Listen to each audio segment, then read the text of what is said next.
Vilisink, back again with Raid Shadow Legends. Hope you're all doing well. Let's jump in to the video. So I believe I've covered this champion before, but I want to cover her again. I recently been mixing up champion builds and I decided to re-gear Cleopterix of the Skinwalkers. Care to see what she does. Again, I don't have the best Savage and best gear, but I do have quite respectable stats. She just has the perfect crit rate, respectable crit damage, no masteries. They can obviously add more damage, but she is in a relentless set, which if it procs, we can get more damage from that. So quickly looking at the stats of this attack-based legendary, just under 15,000 HP, which actually for attack champion is not the worst, it's not the best, it's reasonable. Attack is 1531, so very, very high attack, which is nice. Defense is 1079, which for an attack based champion, if you look at other champions, they have terrible defenses. She also has relatively good defense. So speed 102, she has a fantastic beginning speed, allows you to focus more on damage, more on accuracy if you're going down the debuffing route. Crit rate of 15%, crit damage 63%. Resist has a base of 30 and accuracy is a base of 10. Normally you'll get one or the other, so it's at least nice to get 10 accuracy if you choose to go that way. So I never changed the bottom 3 items. I potentially could get more attack from 3354 if I changed the ring. I would have to take Brachus's banner, which I don't want to do, and I will check though for the crit damage amulet. So 30,000 HP, 3.3k attack, 182 speed, 101 crit rate, 220 crit damage, which is still quite good in this relentless set for the gear I have. Accuracy and resistance is not necessarily important, but because we're going damage, what if we... let's defense attack. So let's see, if we get a double attack, we will just go straight. See, now it went one roll on defense, which is a bit of a shame. Now what do we have? We have attack, HP, defense. So we can gain a little bit. We could, realistically, if we get a fantastic roll on crit damage, we can go with an attack amulet, but she has a resistance banner purely for the speed, so I have nothing else really fantastic to give her, but she does alright. And the plan was, well, firstly the skill set, we'll take a look. She's unbooked. She could very well use books for the increased chance there. The cooldown would be quite nice to go down to 3 turns, and this going to 4 turns obviously would be quite nice as well. But A1, chance to play, so we can debuff for 2 turns, which just increases by up to 50% if the target is under a hex. Places a perfect veil buff on herself for 1 turn if the attack kills an enemy under a hex debuff. Feather Barrage. I've seen this hit for ridiculous amounts of damage. So she will buff her crit rate, which realistically means I never had to go 100% crit rate. I just did. She also buffs her own crit damage, and then she attacks all enemies with a chance of placing block active skills for 2 turns on targets under hex debuffs. So if you get her with a hex champion, just like here, if a hex champion goes first, increases the chance to place do weaken. If she kills somebody under hex, she gets a perfect veil. She self buffs for extra damage and can place block active skills, or has a chance to, if they're under hex. So a lot of synergy with a hex champion, especially like Ruel. Sky Punishment is a rather nice move. This can allow you to build her really as a debuffer with HP rather than a damage. And it is increased accuracy buff on her for 2 turns. Then she does an AoE attack, so stun set viable. Chance of placing a hex. So the hex, she can start with her A3 if you want that hex to go up first. It will get you more damage. Or you can set her up, or you can just decide you're not going to use it. Has a 100% chance of placing a fear debuff for a turn instead on enemies under hex debuffs. So synergy with hex, you can set her up, she can set herself up if she's quick enough. And countermand, counter attacks with the default skill every time this champion loses 30% HP or more in a single turn. Always counter attacks when attacked if 2 or more allies are dead, which is quite nice. A nice survival aspect to that. If she's the remaining one left or 2 allies are dead, she can take care of business.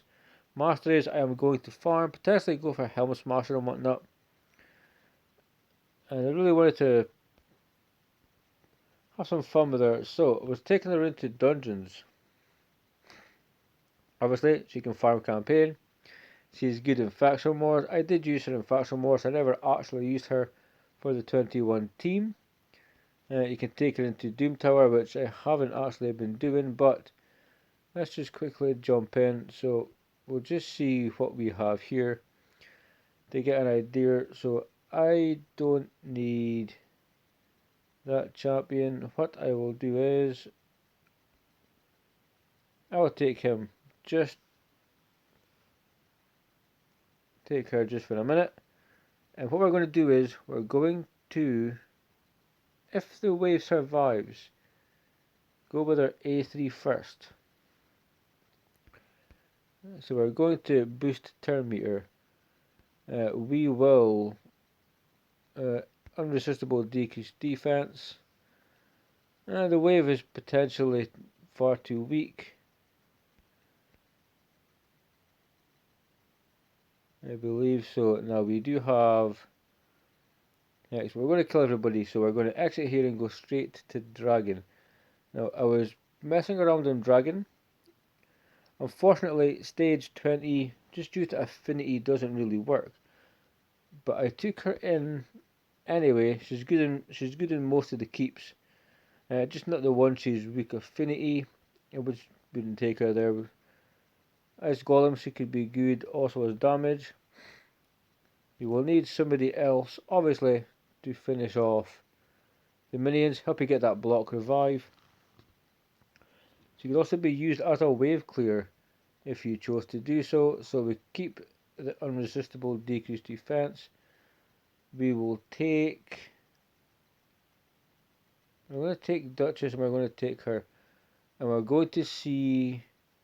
Let's just take a look at what she does as far as we get to the boss. We know she'll do damage, it is what it is. Rotos will block revive the odds if we continue. So we have that. We're going to now place the decreased defense, which cannot be resisted. We will place a hex debuff. Potentially I could have took in Nethril. If we can get a stun here, that could be cool. I'm hoping not to kill everybody or proc extra turns. I would like to come back just to see the number from the hex. So with the gear we have, let's see what we can do here. Buffs our damage over 40k, 50k, which is not that bad. 25k on the A1. Again, we can proc extra turns, and she's a winner. But when I was in Dragon, I took a group of champions that are easily accessible. Arbiter, because you get her in game. I took Ninja in his non-damage build and allowed his debuffs to work.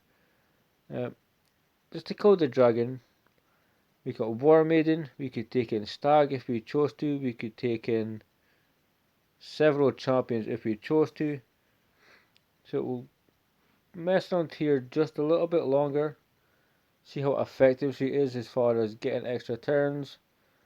The Shriek is extremely annoying, it will kill her but we can revive again.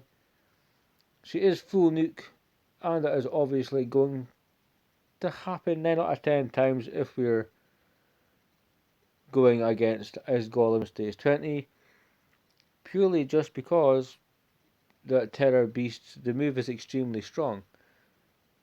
So let's see how the damage kind of compares here. We will go to Dragon and we will take a look because stage 20 she would be weak affinity, and taking her in as like a wave clearing champion or damage dealer in 20 is quite redundant because there's just no point. Block, revive, amazing. So we did 23. Now we'll do 23, taking easily accessible champions because, can she be someone if you don't have some of the best niggas in the game, but you have her? Or if you're looking for just an easy team, can she go with easily accessible champions? If you don't have your Duchess, if you don't have all of these top tier other champions, can she work? And most importantly, check out the kit, watch the animations which are quite cool, and just have some fun with her. That's the main point of the video, have fun with her, show you guys an aspect of it you've probably seen, maybe with a team combination you maybe haven't seen. But we should be pretty good here. Rotos again is not unrelentless, but he is just quite crazy. And she's mainly here just for clearing the waves, doing damage to the minions. If you had a poisoner, or if I took my ninja in here, it would have been quite good, but I do enjoy block reviving the ads. It just means we take 50% less damage, and we're actually making not that pardon me, not that bad time, just under 4 minutes, which we get the revive from Duchess, perfect, we get perfect veil. We're going to drop him, we're about to get slammed in a minute, it's fine. As long as we have a clear that works, I'm pretty much good with it. And then we'll go take a different team of easily accessible champions, jump into Dragon. 19 would work, 20 is just off affinity, so it's questionable if you have her and you kind of want to use her, you need to use her.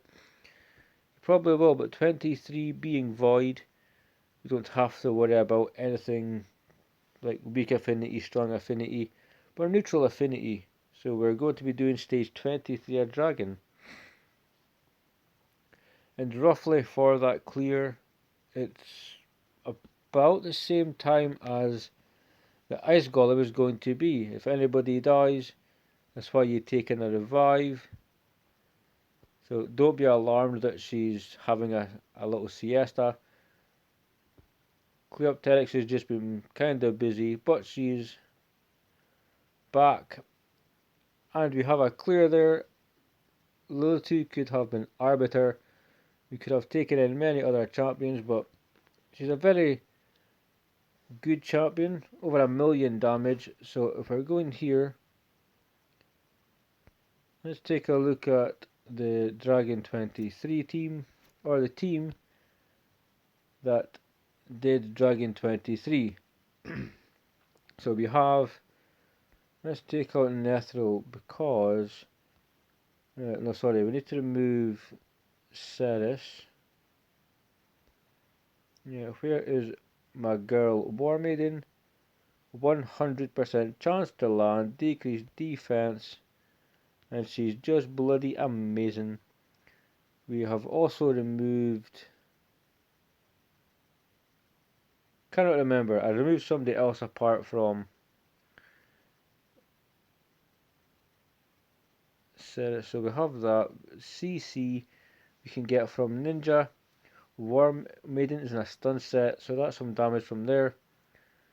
We can go, if we're looking at easily accessible champions, why don't we just place in, who's an easily accessible champion? Most of the damage we have covered already. I mean, Vilisink is an easily accessible champion. When she gets to the boss, she's quite pointless. But when we get to the boss, Ninja is more than capable of doing stage 25, let alone stage 23. Even though he's weak affinity, he still absolutely destroys. So I'll put it on 1 times speed just to see the first few hits. So increased accuracy, Hex has been up 15k, 15-20k again. It's not fantastic, but it will absolutely do. Some damage from Ninja. We're going to just jump to 2 times speed, so this doesn't take any longer than it really has to. She is proccing some nice turns also. If there's Hex or something, I'm sure she takes an extra turn. It's quite late where we are. It's almost like 11:30 at night, so you'll have to forgive my brain for slightly turning off. But she absolutely can work in a easily accessible team. There's realistically for Dragon 20, you could take in Arbiter or Syl, either one. Syl is quite good. Syl are Apothecary and Relentless Kill. 5-6 minutes and you will get your clear. It's easy, and the poison damage is all the work. This is just more fun using champions everybody gets. You do not have to get lucky. Pull that champion from a shard. This is champions you get from the game for free if you've played long enough. And I can show you, I'll show all the builds of these champions. We have had a look at cleopterix. Arbiter is 324 speed. She's just quick. That's all really you have to worry about. Vilink's accuracy to land her debuffs. You do want to give her some HP because she does do ally protection, so she's going to be mitigating some of that damage. War Maiden can go stun, she can go damage, she can go HP, she can go speed, she can go perception sets. I just think she's quite good in a stun set. It's just more fun, you know. And as you all know, I'm quite a fan of War Maiden. A really cool champion. Ninja is still in his regeneration build.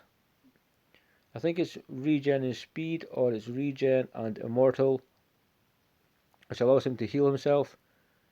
So basically, he self-sustains while his debuffs just do a crazy amount of damage. And when we get to the boss, we should be there within the next 10 seconds or so.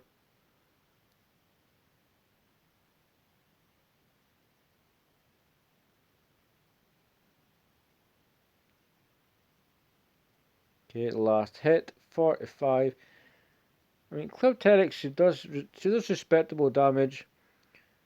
When I get Helm Smasher, that damage will increase. There's also Bring It Down, there's Methodical. There's many other, you know, masteries that can increase damage for her. I can even go Support Tree if I want accuracy, so I can kind of relax on the build for applying that if I want to focus also on the Hex. But nonetheless, she is a very fun champion, and I wanted to kind of show her off as pretty much one of the main damage dealers. Ninja is, his kit does damage, but his build he has does not do damage. So the only person that pretty much has full crit rate and quite high crit damage is cleopterix, and she can absolutely work for you if you want to go for consistency over speed. You can also, if you have cleopterix in this team, you cannot take a reviver and Ninja just makes the run way quicker if everybody actually dies off before we get to the dragon, but that's a different comp altogether. Okay, extra turn, ramping up the damage, 30k, 30k, 20k. So just a really fun champion, a free champion. I'm curious about stage 25. I think that's potentially just out